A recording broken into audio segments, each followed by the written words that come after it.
Hello, नमस्कार। उम्मीद करती हूँ आप सभी सकुशल हैं।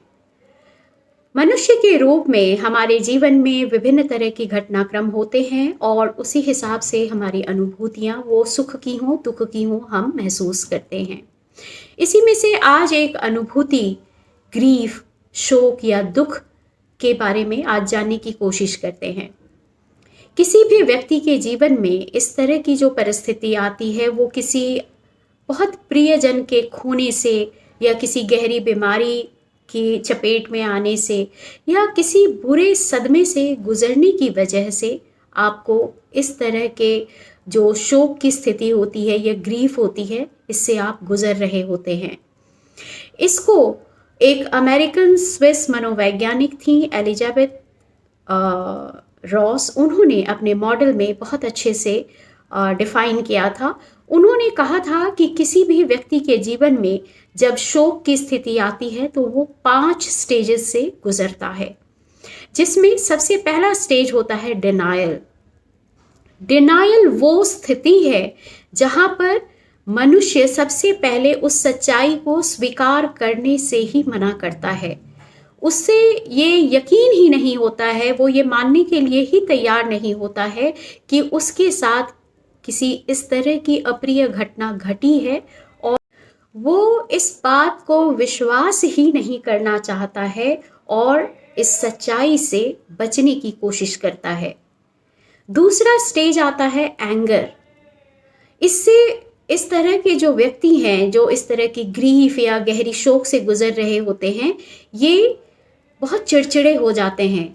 इन्हें अपने पर भी गुस्सा आता है, दूसरों पर भी गुस्सा आता है, यहाँ तक कि उस परिस्थिति पर भी गुस्सा आता है। और ये उस चीज़ को नहीं समझने की वजह से अपने जो एंगर है, अपना जो गुस्सा है, वो किसी न किसी तौर पर अपनी एक्टिविटी हो या दूसरों पर हो, वो निकालने की कोशिश करते हैं। तीसरी परिस्थिति जो इसकी आती है वो है बार्गेनिंग, मोल भाव।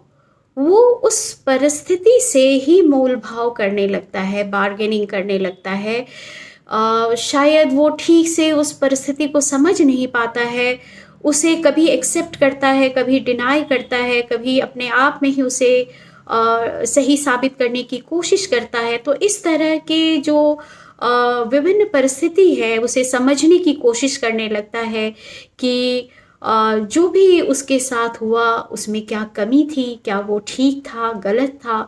तो इस स्थिति को बार्गेनिंग के नाम से उन्होंने कहा।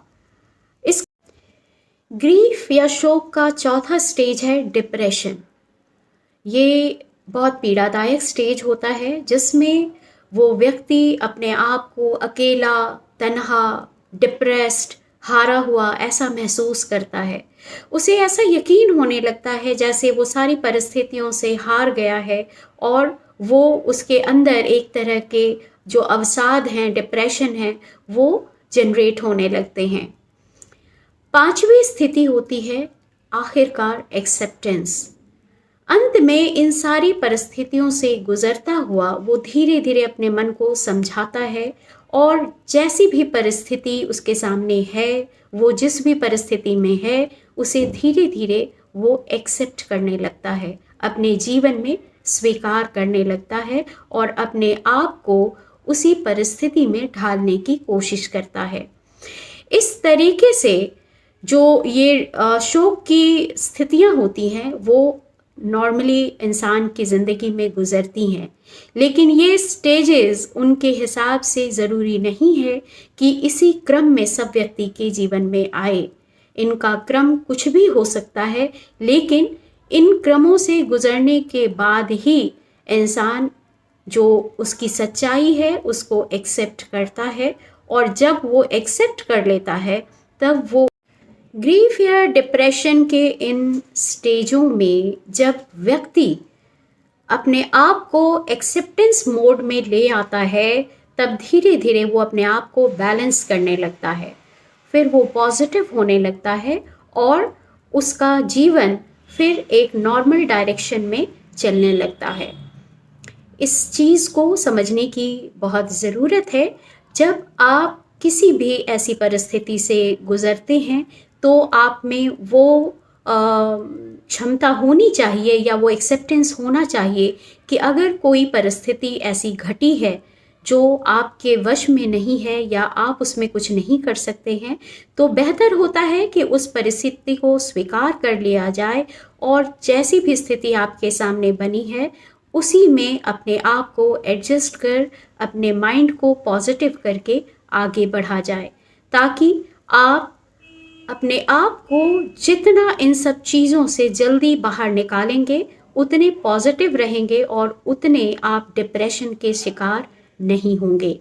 क्योंकि इंसान अगर एक बार किसी तरह से एंजाइटी और डिप्रेशन के अंदर जाता है तो उसकी स्थिति और बुरी हो जाती है। आप सभी स्वस्थ रहें, प्रसन्न रहें, इसी उम्मीद के साथ आज विदा लेती हूँ। जय श्री कृष्ण।